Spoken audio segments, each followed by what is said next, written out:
we will move on to the principles and the protocols of isolation of plasmid DNA from prokaryotes. Plasmid DNA is an extra chromosomal DNA. It has its own origin of replications and it's very small, double strand, and could be a closed circular DNA, and you can call it as covalently closed circular DNA. And it could be isolated from bacterial cells, and they are independently replicating. The major classes of plasmids includes virulent plasmids, drug-resistant plasmids, and conjugative plasmids. Virulent plasmids encodes for toxins, and this will turn a bacterium into a pathogen. Drug resistance plasmids has antibiotic resistant gene in it, and it is withstanding the presence of antibiotics. So it confers resistance to antibiotics. Conjugative plasmids could encode the bacterial conjugation, the proteins required for bacterial conjugation. Important thing in plasmid is copy number. Copy number refers to the number of plasmids distributed per cell. Approximately 200 to 700 copies of plasmid per cell are represented as high copy number, and less than 25 number of plasmids per cell are considered as low copy number. Commercially generated plasmids would be an expression plasmid or a cloning plasmid. Both the plasmids will have an origin of replication, a selectable marker, an antibiotic resistant gene in it, along with the restriction site. The number of restriction site depends on the nature of plasmid. A circular plasmid usually have a single restriction site which are commercially available. Plasmid has many applications. In general, it will be autonomously replicating, and so it can express a particular genes, and it will be used for molecular cloning, gene therapy, recombinant protein production, and DNA vaccines. The plasmid isolation and purification works with the principle of alkaline lysis method, where the plasmids are escaping from the genomic DNA and the proteins got precipitated.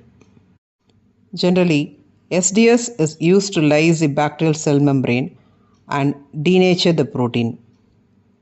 The alkaline pH will be denaturing the genomic DNA and also the proteins. Once the pH is getting reduced, the genomic DNA tries to renature and it gets trapped along with the precipitated protein, where the plasmids escapes from the precipitate and comes to the upper layer upon centrifugation. So, from the supernatant, the plasmid DNA can be collected. Let's move on to the procedure. To isolate the plasmid DNA, take 1 or 2 ml of overnight bacterial culture.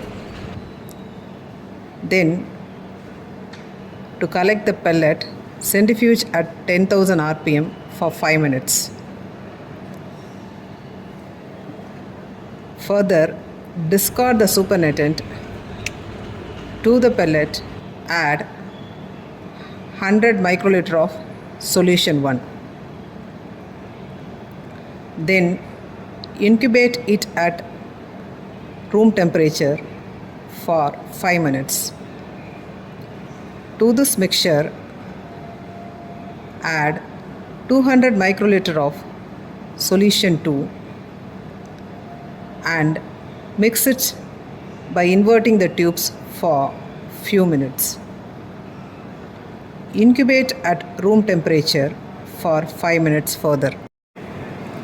500 microliter of ice cold solution 3 was added into the mixture.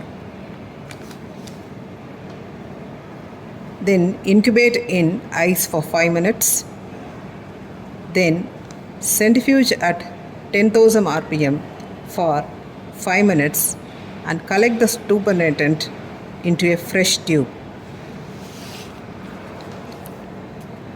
To this, add 400 microliter of phenol chloroform mixture and mix it well and centrifuge it at 10,000 rpm for 10 minutes.